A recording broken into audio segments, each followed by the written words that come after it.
আসসালামু আলাইকুম। তো দেখতে পাচ্ছেন সবাই গোরামি ফিশ নিয়ে আজকে ভিডিও করব।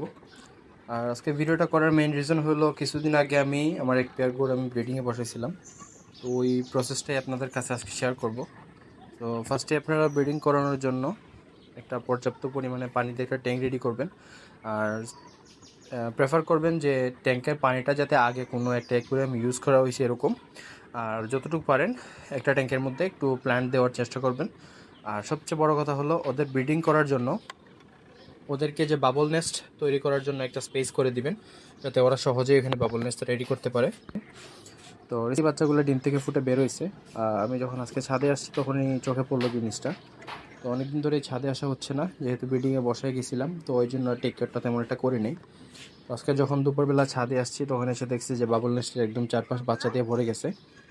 তো দেখতেই পারতেছেন আপনারা যে প্রত্যেকটাই যে ওয়াটার লিলি যে গাছগুলো, এই গাছের যে নিচে ওইখানে বাচ্চা একদম ভরে আছে।